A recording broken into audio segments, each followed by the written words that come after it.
Welcome to the show. Here's my dad. On this episode of the Infant Adoption Guide podcast, Lindsay joins me to share her infant adoption story and her experience on how her and her husband adopted using social media and how she helps others do the same thing.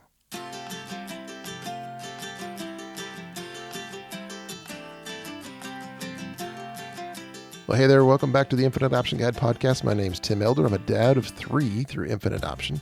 This is the show all about domestic infant adoption. Give you the hope, the resources, the inspiration, cutting down that overwhelm so you can adopt faster with more confidence. So thank you for joining me today. Lindsay is a mom through infant adoption. She joins us. Her and her husband matched with an expectant mom through Facebook, and she is a whiz at social media. So I'm so excited to talk with her. They adopted pretty quickly within a matter of just a few months. So she's going to share her adoption experience and how they use social media to really find and match with an expectant mom. And it wasn't all roses. There were some things that she definitely had to go through to get to that match. So we'll get into her story in just a bit. First, I wanted to ask you if you are in our Facebook group. If you're not, please go join us at infantadoptionguide.com. You can click right there on how to join our Facebook group. It's free. You can jump in. There's a ton of people in there waiting to help you and waiting to talk with you and support you. And I'm excited to announce that we've really taken community and support a step further even than our Facebook group, because we built this website. It's at infantadoptionguide.com/community. And this website is a website and an app, a lot like social media, a lot like Facebook, but it's very private outside of social media, our own safe, private online space. You can connect with other people. You can chat with them online. You can learn about things. If you don't know anything about adoption, you can jump in and learn about adoption. And we get you into these exclusive small buddy groups, which we call buddy groups because it's a designed place where you have 5 to 10 people that you can become friends.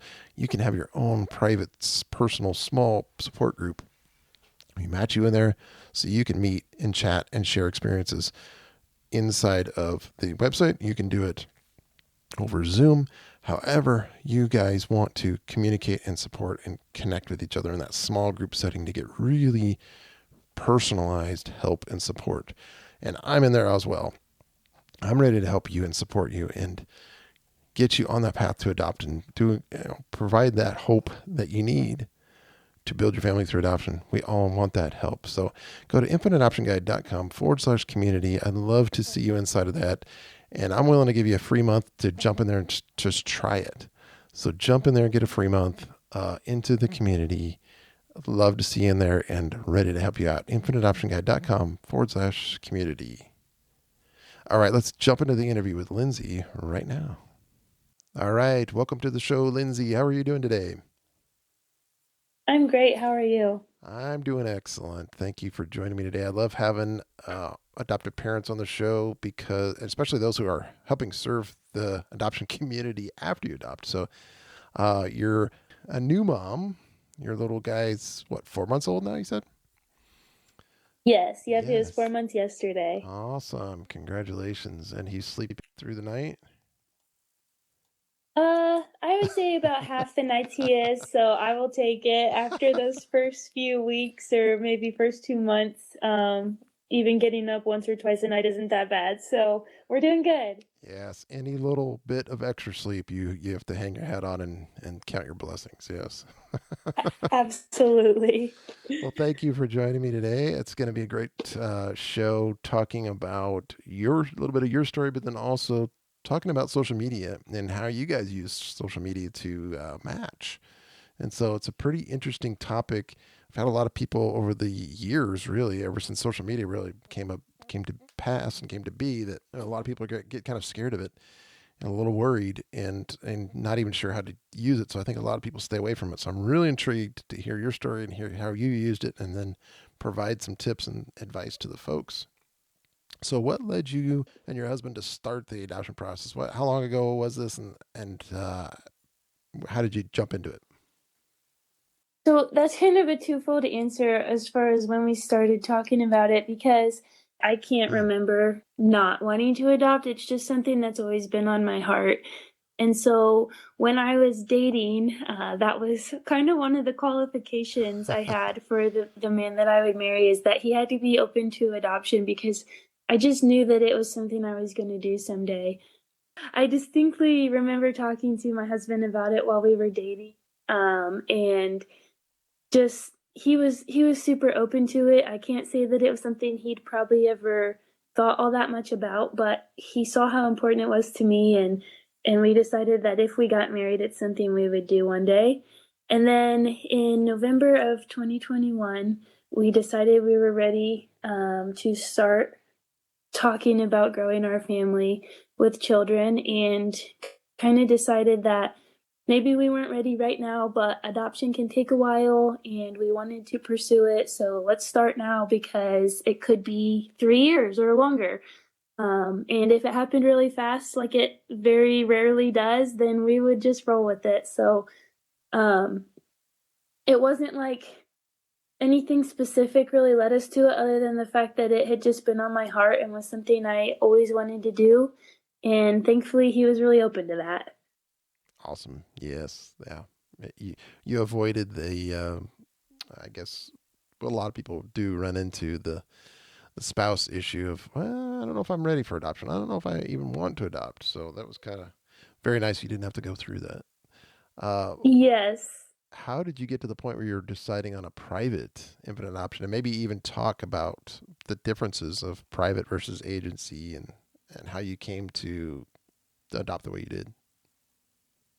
Yeah, so cost was honestly a big part of it for us. We had only been married for 6 or 7 months when we started talking about it. We were just starting out. We were also saving to buy our first home. We were renting. So we definitely wanted to keep in mind how to adopt as affordably and economically as possible. So that eliminates a lot of agencies. There are some that definitely can be affordable, but I have about 5 years of social media marketing experience, and I had seen other people trying to adopt on social media in the past. And I thought, I should be as well equipped as anyone to try and do this. And if we could forego using an agency, it would really help us kind of keep the cost in check. We had been recommended to a great attorney who also hooked us up with a really great social worker. And they both show the utmost amount of care for everyone in an adoption situation. So some of the counseling and other resources that an agency would be able to offer us and the expectant mother weren't as much of a concern that we were missing out, because we had really great professionals that have been doing this a long time and are really great at getting everyone involved what they need and making sure they're well taken care of, and that the adoption is done ethically and with respect for everyone. So the decision to not use an agency ended up actually being a fairly easy one, at least retrospectively. I know there were times during our wait that I thought, oh, maybe this would be faster with an agency, but I just kept trying with social media, and eventually we did match. Awesome. Yeah. I think a lot of people listening to this will be like, how did you do that? And how did you not run into a whole bunch of scams?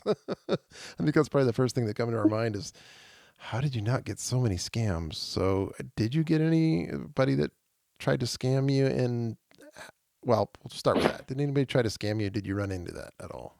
We did run into people that were what I learned is called emotional scammers. And this is definitely one of the big things I learned through our adoption process, because I think most people would never comprehend that there are people out there who are trying to scam you emotionally. When you think of an adoption scam, you automatically think, oh, they're going to pretend to be pregnant or pretend like they want to place their child so that they can get money, and then just ghost you and run off with it. But there are a decent number of people, or at least one really persistent person out there that wants to kind of prey on hopeful adoptive parents and just get their hopes up, only to then kind of pull the rug out from under them. And it's really too bad that it has to be that way. And we did face that, but after the first one or two, we got really good at not kind of getting our hopes up. Initially when someone would reach out,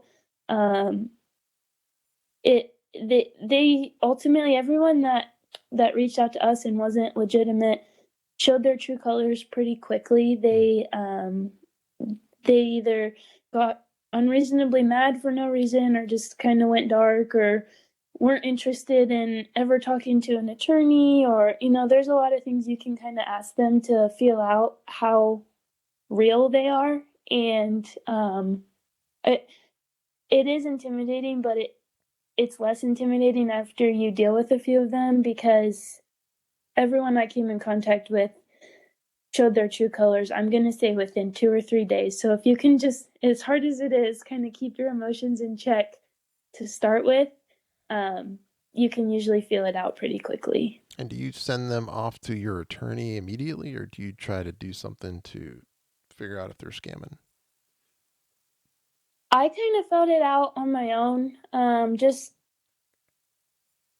kind of judging how they answered our questions, or if they answered our questions. And then if they seemed serious, I would say, oh, well, we have an attorney. Do you have any legal questions? Like, we can get you in touch with them. And then how they respond to that is very telling. So our son's bio mom did actually have some legal questions, and none of the scammers ever had any legal questions. So it made it really easy when she kind of asked us some things about, like, the birth father's rights and things that we didn't know the answer to say, well, we have an attorney, we could ask him, or we could get you his number, or we could help you find an attorney for you to use. Like, let's work through this and get you answers to that, because we don't know. And she was really receptive to it. She had a phone call with our attorney, and that made everything feel so much better. Whereas I'm thinking of one scammer in particular, and they all kind of blend together in my memory, but I kind of mentioned, like, hey, we have this attorney, he's really great, would you want to talk to him, and just, like, I'm sure you might have questions about the process, or just, next steps, would you want to talk to him? And she kind of got really mad, and it was like, okay, I didn't think that was something that would upset you, so this probably isn't real. Oh, wow. Okay, so then how long did it take you to, when you started using social media, you had your attorney in place, how long did it take you to match with your son's birth mom? And what social media did you use to do that? We started a Facebook and Instagram page on January 1st, and we officially matched in the middle of August on Facebook. We dabbled with TikTok in that time, but quickly decided that was spreading us too thin, and for a lot of reasons, we just didn't want to use that. Okay. I'd say we really got consistent with posting in the spring, and she reached out in early July. So if you count kind of from when we really kind of put our all into it until she found us, it was only a matter of a couple months. That's amazing. Yeah, it definitely was shocking. Yep. And so you kind of put her through your little filter of whether or not she's a scammer or not. And what kind of passed the test is after you asked her about attorneys and more adoption law stuff, like stuff that she would really want to know and not get chased away from, right? Yeah, so she never made us wonder. I guess her reaching out to our attorney and getting our questions answered was a very good reaffirming sign. Yeah. But when she first reached out to us, it was early July. We were at a family camp out with my husband's extended family, and they're such a big and close family, and we didn't want anyone. I mean, we had it. Both of us were on the Facebook page as administrators, and so the message came up on both of our phones, and we like kind of got excited, but didn't want anyone to notice. And so we were like trying to find ways to sneak off and like talk about it. And I was trying really hard not to get my hopes up. And he's like, I really think this one could be real. I really think this one could be real. And I just remember him saying that over and over. And just the more we talked to her, the more we got to know her real self. And she never really made us doubt. So there's always that hope, and you never want to kind of shut someone out until you're sure, but she never really put any doubt in us at all, which is just, it was such a blessing because it's so hard to navigate. And did you make a switch from, like, I'm assuming you were connecting through Facebook, and then did you make a switch to, like, let's talk on the phone, or have some other way of She's communicating? fairly local. She only lives an hour away, so we did keep messaging on Facebook, but then we set up a time to meet Okay. about halfway between when she first reached out and when we matched. So we messaged back and forth for a few weeks and then set up a time to go and get dinner with her. What was that dinner like? I'm sure that was pretty nerve-wracking and awkward, huh? Meeting for the first It time? was so nerve-wracking and very awkward, yes. She came with her sister, which helped a little bit. Her sister is so funny, so that kind Oh, of that's broke good. some of the tension. But we met on a Sunday evening, and Clayton and I, my husband, had just been on a short weekend vacation down to Kentucky with my dad and sister. And we did end up telling my dad what we were doing, but we didn't want to tell very many people because we weren't matched and we didn't know how it would go. So we didn't mention it to my sister or anybody else that was on the trip. And we were just kind of excited for vacation to be over because we really wanted to meet her. But we met and had dinner and just tried to really, everything I read always said kind of get to know her and don't talk too much about the baby because she's going through a lot and it's hard and you really want to make her feel comfortable. And so that was great advice, but she brought up the baby a lot. She knew that it was a boy, so that was really exciting. And she was at this place where she was thinking about adoption, but she wasn't sure. So it wasn't like she was interviewing a lot of couples. She was really only talking to us and just kind of trying to learn more about us and learn more about adoption and weigh out all of her options. About how far along was she in her pregnancy when you guys matched? Or, well, I guess when you met her and at that dinner, how far along was she? So she reached out at the beginning of July. So she was 4 months along. I remember shortly before we matched, she was halfway. Wow. Okay. So at that point, you had a long part of your match left. How did you get to the point where you actually matched? Did you Uh, have a social worker or anybody help you make that match, or did you talk through that with her? so we just kind of kept the lines of communication open. And I remember thinking several times, like, oh, she decided to parent or she found someone else. And because she would go a week or more without really reaching out. And I would try and reach out once a week, but sometimes it would go a little longer just because I felt annoying being the one to always reach out first. I remember we had a conversation and she was talking about how she felt like adoption was the right option, but she wasn't sure. And I said, well, if and when you get to that point, let me know and we'll reach out to the attorney. And if you have any more questions, he can help you answer them, whatever it is, like however we can help you. But if you decide to parent, I want you to know that we support you fully. Like, please don't feel pressure because it was really important to us that she did not feel pressured. And so then one day she just reached out and said, you can call the attorney. I'm sure this is what I want to do. And at one point in between when she first reached out and when we matched, she had told us, like, if I choose adoption, I really want you guys, which was a huge compliment.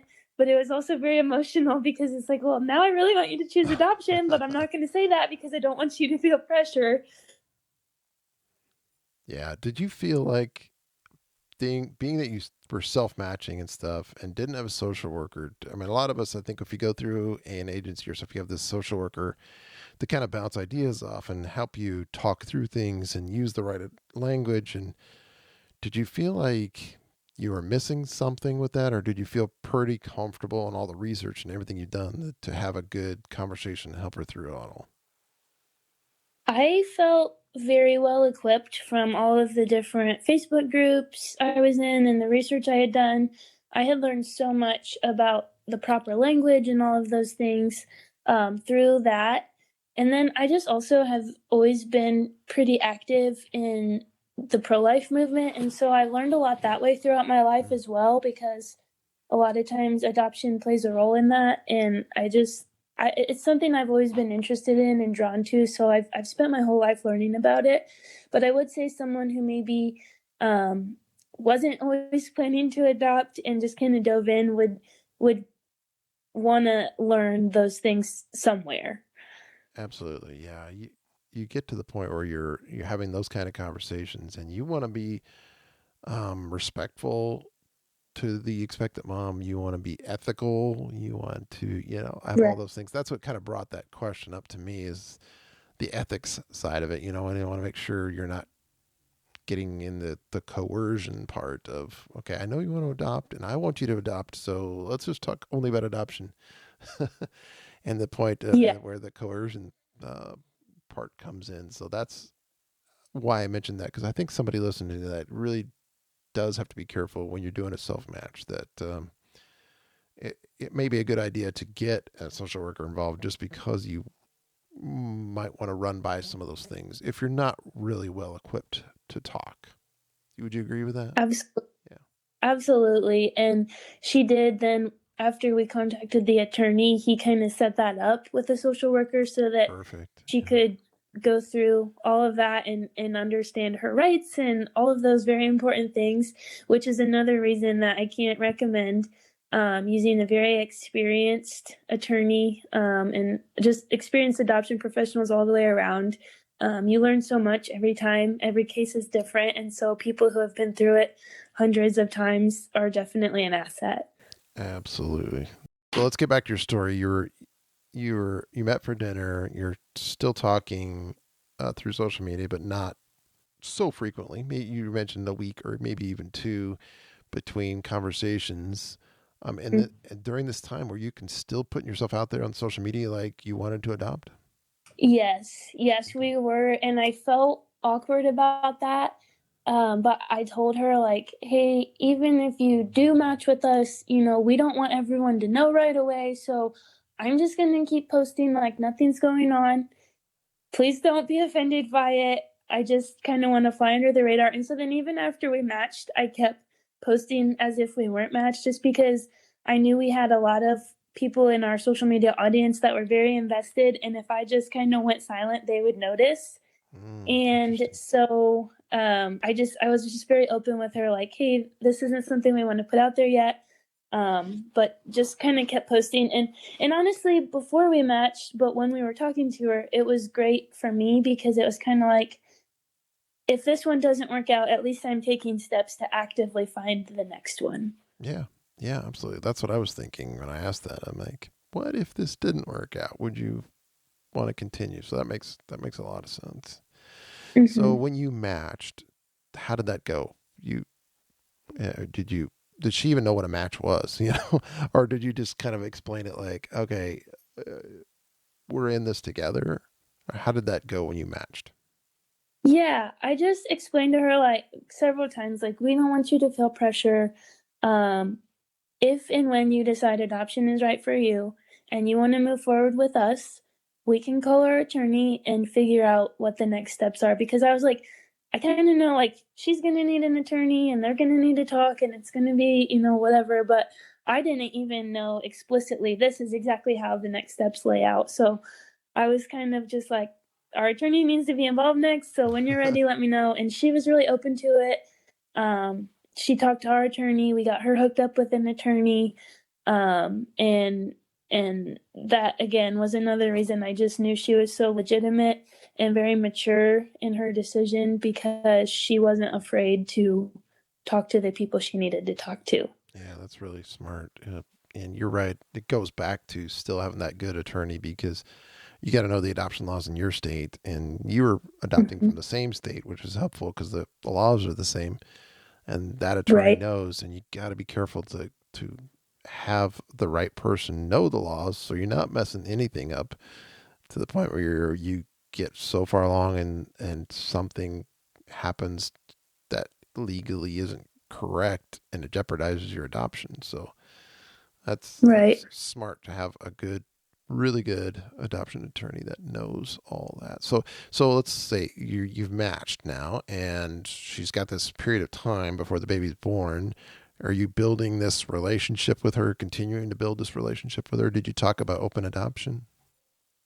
Yeah, and it was just something that evolved as we went. We kind of told her, and we had been making posts about the different kinds of adoption, and part of my strategy on social media was to educate our audience on adoption, because that gets them more engaged, which helps your content to travel farther. And so I think she probably learned a lot from the posts I had already been making about what open adoption means and all those things. But we talked to her about that, like, have you thought about what kind of adoption you want? Do you want to be involved? And she wasn't sure, and so she never really gave us a lot, and it's still evolving even today. But she did want to have some level of openness, not completely closed. So we were really thankful for that because we wanted to keep in touch with her and we wanted our son to be able to know her. So yeah, we just kept getting to know her, and she actually has other children and was very early with the last one that she had, like 7 weeks early. So we kept thinking she would be, like late October, early November, and she didn't end up giving birth until late November, which was really good for the health of our son and everything. But it was kind of like a waiting game where we were on our toes and she was on her toes, just kind of waiting, thinking it was going to happen sooner than it did. That's awesome. And when did you get that call? Like, hey, I'm going to the hospital, or did you get that call? How did you find out?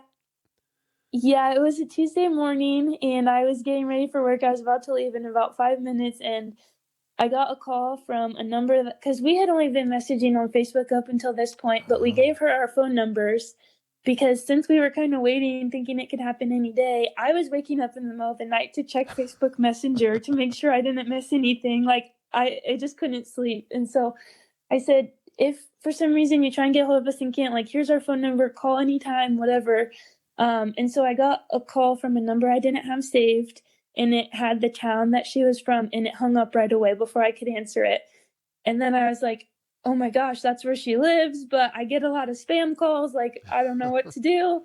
And thankfully she texted me right away from that same number that she was going to the hospital, and that she would let us know when we should come. So we spent all day waiting, and eventually went around supper time. Wow. And when you got there, I'm assuming the baby was already born at that point, or no? So she was laboring, and she invited me to be in the room, which was so kind of her, and it was such an experience. But then, unfortunately, his heart rate kept dropping, and they had to take her back for an emergency C-section, and I couldn't be in there. But then they said it would be 2 hours, so I went back to the waiting room where my husband was and was like, well, it's going to be 2 hours, get comfortable. But then a half hour later, they came back and said that it was done. Wow.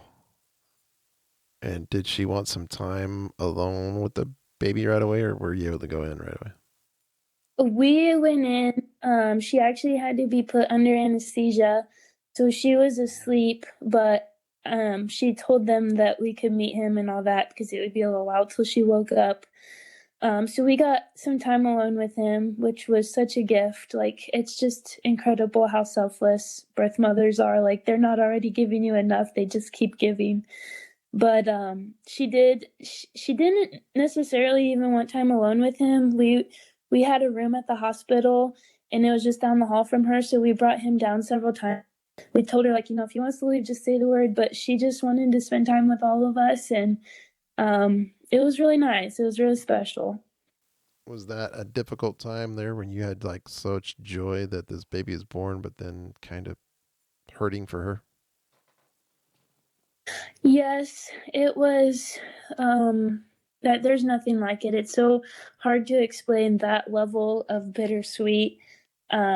She's so tough and strong and selfless that I don't think she really let us see how much it hurt her. So, like, all of our time with her was joyful. She was happy and confident in her decision. Her other children got to be there and meet him the next day, so that was really special. I got pictures of all of them holding him, which I'm sure he'll really cherish someday. We were only there for a little over 24 hours, and we actually got discharged late the night after he was born, and she had to stay until the next morning. And so that was just like a whole nother level of hard, because it was actually, we got out Wednesday night and Thursday was Thanksgiving. So she got out on Thanksgiving Day, but it was like we got to be home for all of Thanksgiving and had to kind of leave her there at the hospital. She did have her daughter with her, so she wasn't completely alone, but it was just so hard because you see this person that is making a decision that is so selfless and ultimately is such a gift to you, and it's just like you want to love them so much, and we do, and we still find ways to show her we love her, but that was definitely a hard moment for me. Yeah, it's heart-wrenching. No question. Yeah. How so you bring the baby home, and did you still have contact, or how much contact did you have with her? I mean, I know your son's only 4 months old, but shortly after the hospital stay and the placement, I mean, how much? I mean, she had a certain period of time before she had to sign her parental rights away. Yeah. How much time was that? And did that? It Go ahead. It ended up being a week. So because it was over Thanksgiving, it got complicated because the courts were closed, and in Ohio it has to be at least 72 hours after birth. And so our attorneys, because they're so good and experienced, set up ahead of time, knowing that it could happen over Thanksgiving, a power of attorney, which gave us the ability to take him home and be his caregivers until she signed her rights away. So we had court the Tuesday after he was born, so a week later, and we texted her in that time, sent pictures, all that stuff. And in the meantime, since all of that, we've kept in touch. Like I said, she only lives an hour away, so we see her probably about once a month. We had him baptized in January, and she came to that and to the lunch we had afterwards. And we're so thankful and so blessed by her willingness to be part of his life. So it's so far so good. It's been really great keeping in touch with her and seeing her regularly. That's awesome. Yeah. Now you get to work on the relationship building with her and keeping in touch, and yeah, and working on the openness in the open adoption, like how much contact and when and all that stuff. So yeah, you got some good relationship building to do over the next several years and the rest of his life, really. Yeah. But she makes it easy. She's such a fun and interesting person to get to know and easy to get along with. So I know it doesn't turn out like that in every adoption, but we're just so thankful that for ours it did. Yeah, absolutely. Let's talk a little bit about the social media aspect again. I know we've been mixing in that in here and there, but let's get a little more on the side of helping people that are listening to this and kind of wrap their brains around social media and adoption. And you've started helping people with what you call the Helpful HAP, HAP, which is Hopeful Adoptive Parents. And you're just trying to help them, like I am, really take the stress out of the adoption journey with tips and resources and helping them specifically grow their family through private adoption, because that's what you've done. And you're on Instagram, and you've got a blog, and you even have things on Etsy. So let's talk a little bit about that. How do you help people, first of all, that were hoping to adopt privately using social media? So I started out offering coaching, and I've kind of shifted a little bit to offering content planners because I've discovered that that's really what people need the most help with. I give a lot of tips on my Instagram just about kind of your goals for social media and how to achieve them. And one of the biggest things that people can do is create a page specifically for their adoption. There's a lot of reasons that you don't just want to use your personal profile. And one of them is that you really need to post very consistently. I recommend every day. And if not every day, then as many days a week as you can commit to and follow through on. And so part of my offering is content planners that give people ideas of what to post every day. So I make one for every month. I just released the April one so people can get those on Etsy. But ultimately, it's just kind of community building, truly what I'm doing. I'm getting to know so many people and hearing so many stories, and I a lot of times learn how I can help by just listening to what kinds of things they're asking and wondering about, because I grew up in a time when social media was really becoming prevalent and have learned a lot about it through doing marketing on social media for work. And so I think it's very easy for me to not realize that something doesn't make sense to someone, or they don't know about certain features or best practices. So really just kind of answering questions, fostering that community, and then giving them ideas and helping them learn from what worked for us. What are a couple of things? I mean, you don't have to tell everything that's on a monthly schedule of planning social media posts, but can you give us a couple of ideas? Like what would you recommend in a particular day that somebody posts about?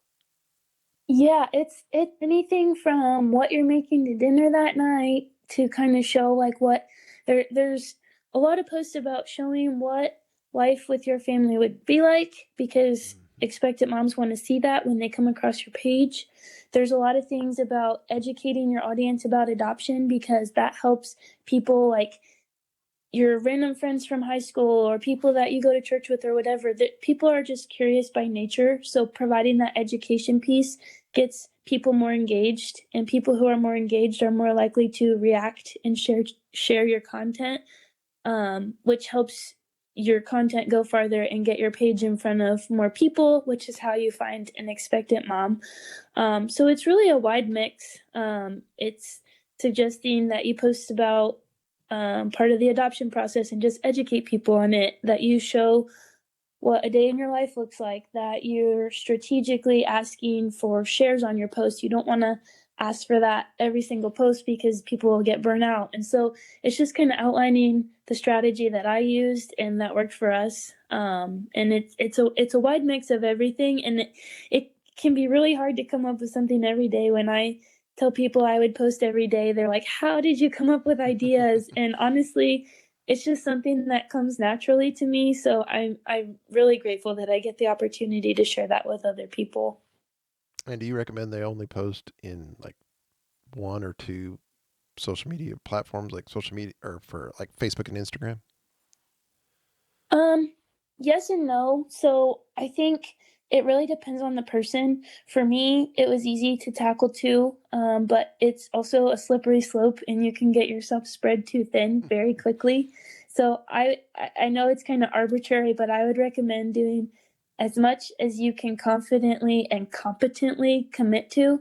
But Facebook and Instagram are definitely the big two, and everything I've read says that Facebook is probably the more predominant one that people are having success with, and it's where we had success. But I also read a lot about social media in general, and I think that Instagram is still really growing and maybe even outpacing Facebook. So I find a lot of value in those two specifically. But if someone maybe hasn't really ever used Instagram and they're just familiar with Facebook, then instead of spending a lot of time learning Instagram, I would suggest using that time to pour into the quality of your Facebook content instead. Yeah. And your planner is like, you literally give them like a month, right? Like April's coming up, and you every day you'd spell out exactly what to post or what to consider posting, right? Yeah, so it would be a prompt, like share something that made you laugh this week. And so you could take that a lot of different ways. You could record a video of yourself talking about it. You could make a little graphic online and post that. You could post a picture of you with a caption about what made you laugh. There's a lot of ways for people to be creative with it, but it's just kind of that springboard that gives them the starting point. Okay. Do you get people coming to you and asking, okay, I get the idea of what you want me to post, but how do I actually do that that's engaging? Like, do I do a video? Do I all those things that you're talking about? Or or people are just creative on their own? I don't know how creative I would be. Yeah. Yeah. No, I think I've seen a lot of people be creative on their own. That's not really a question I get a lot, but I do think that it's something I kind of address in my Instagram. And the people that are buying my planners are really engaged in my Instagram. So they're kind of already getting those answers without having to ask the question a lot of times. Gotcha. Yeah, I mean, your Instagram page is awesome. I mean, you've got everything really well laid out, like where to get your blog, your resources, your products, what to do during the wait, your own story, and then social media tips. So everything is pretty easy to digest right there on your Instagram page. So, and it's instagram.com/the helpful hap, HAP. So and I'll put a link to the show note in the show notes for that, so you know exactly where to find Lindsay on all social media. But I just really intrigued on how you did this, and you didn't do any of this with any paid advertising, right? Nothing you did was paid. Is that correct? Correct. Yeah, I've worked with paid ads in different marketing positions I've had, and it's a slippery slope. You can spend a lot of money with very little result if you don't know what you're doing. And I just didn't feel it was necessary. We built a really strong, engaged audience on our platforms, and it ended up working for us. So not to say that it's not right for everyone or for some people to try paid ads, but it wasn't right for us, and it's definitely possible without them. And your son's birth mom found you through Facebook.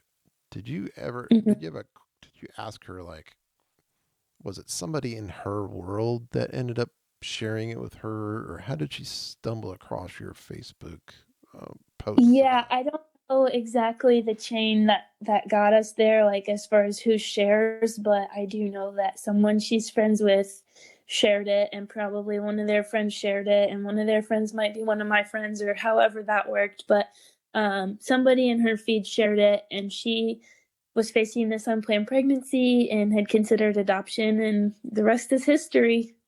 Yeah, that's the beauty of social media, actually, right there. You're right. Those connections go so far, so fast, and to get and I can see why you're saying post often helps, because it does prompt people to share. And it's not easy to do. And it would probably set yourself apart from most people that are adopting, because they're not going to take the time to post every day, because they don't know what to post every day.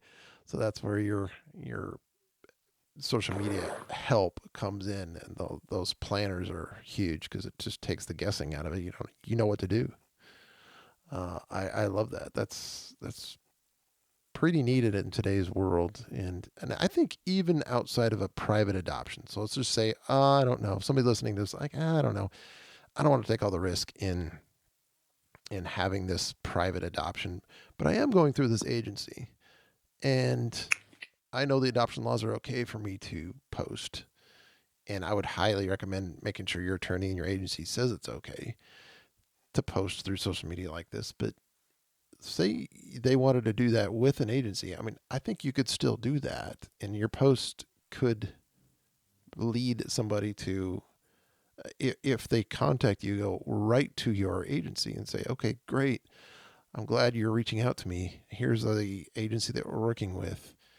Would you consider contacting them with us? Is that how you would do that if you were working with a adoption professional like that?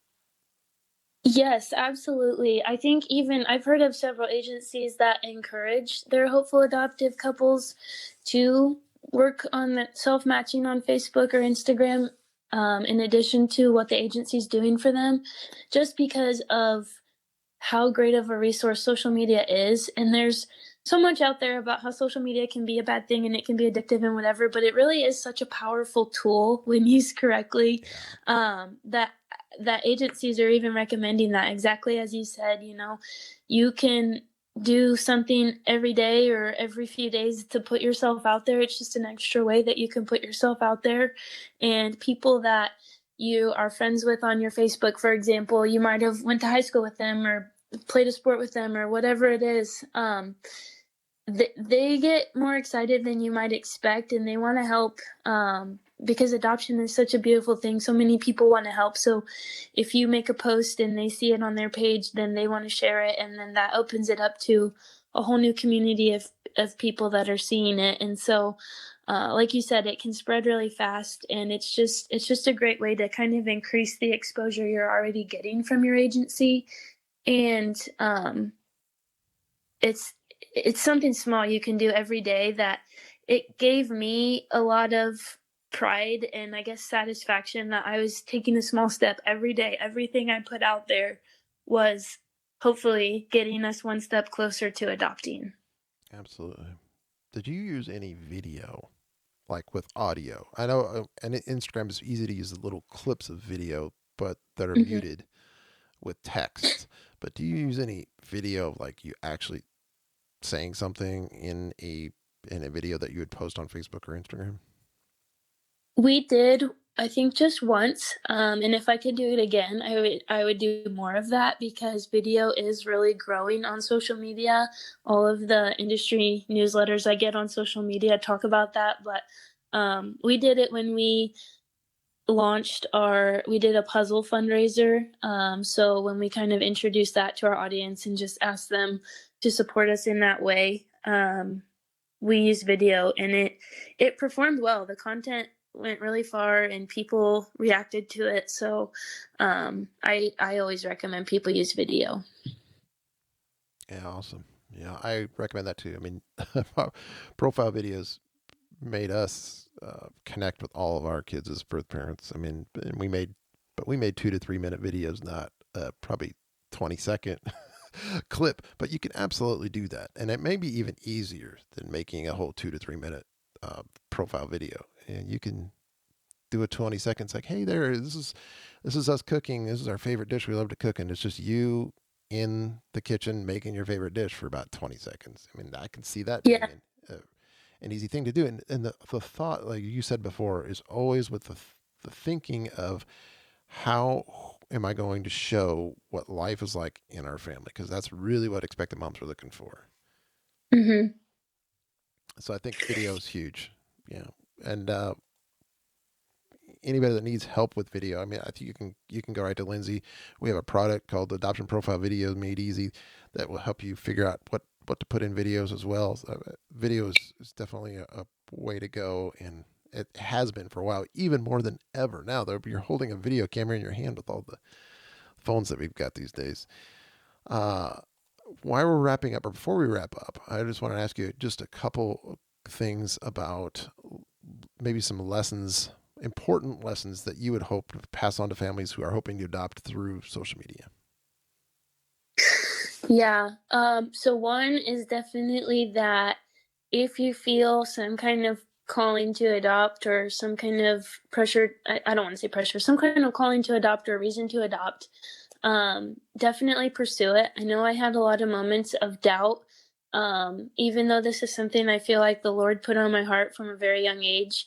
It's way easier to see that in retrospect. There were so many moments when we were going through our weight and everything where I was like, is this right? Are we doing, like, is this what we're supposed to be doing? And I would say that if that thought is there, it's there for a reason. So never hesitate to follow that. And then more specific to social media, an important lesson that we learned was there are a lot of people out there with a very negative view of adoption, and social media gives them a magnified voice. And while their experiences and their opinions are very valid, a lot of times they can be sort of hateful or nasty in coming across hopeful adoptive profiles. And so that did happen to us on a few occasions where people would kind of attack us for wanting to adopt. And it's past experiences and trauma that they've lived through that made them feel that way. And so it is okay to kind of take that with a grain of salt. And even if you have to block people that aren't willing to have a reasonable, level-headed conversation with you, it's okay. At first, it really didn't feel like it. It felt mean or like I was silencing someone. But that was huge when I experienced that and learned that it's great to listen to them and meet them where they are, but there is a level of it's not worth having this conversation anymore because it's more detrimental than productive. So that's a huge lesson I took away from it as well. Absolutely. What's one thing you wish you knew before you started the adoption journey?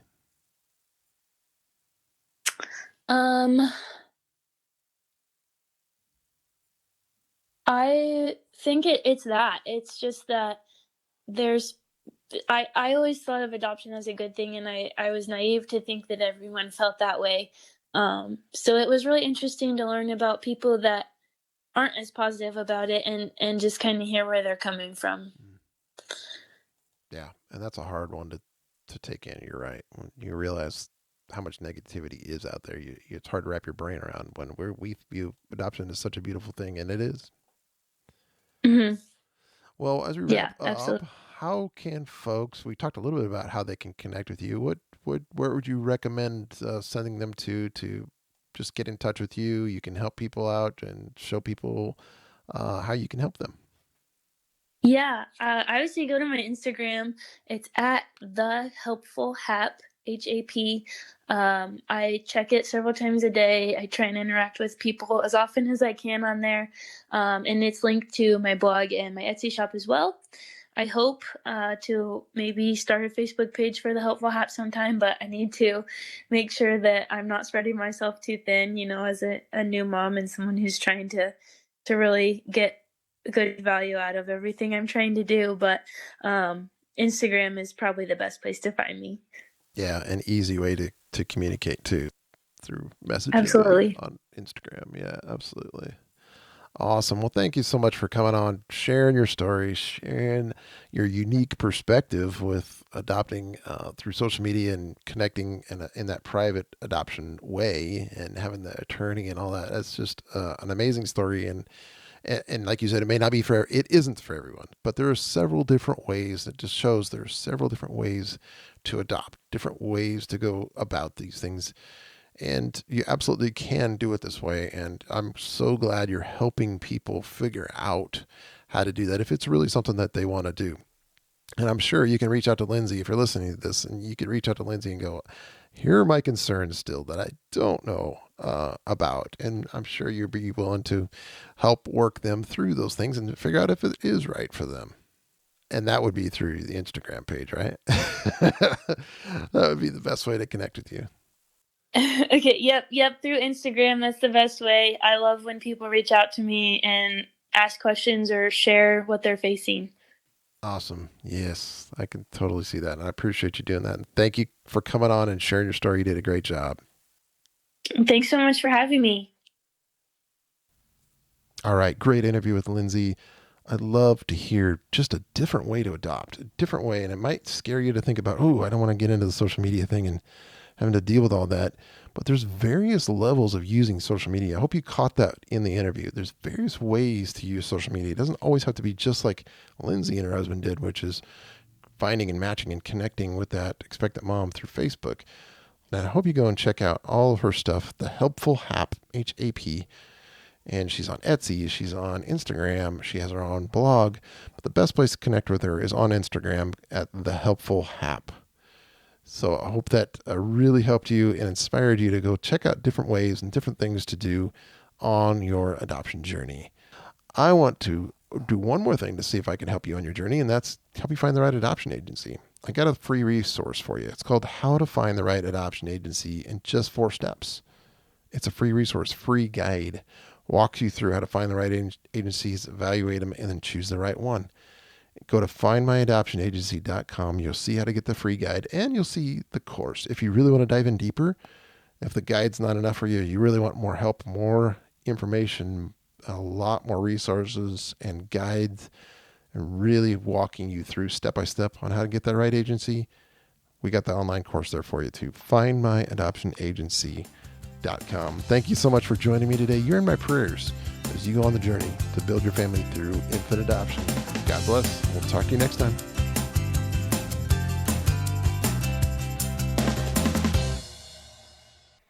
Thanks for listening to my dad.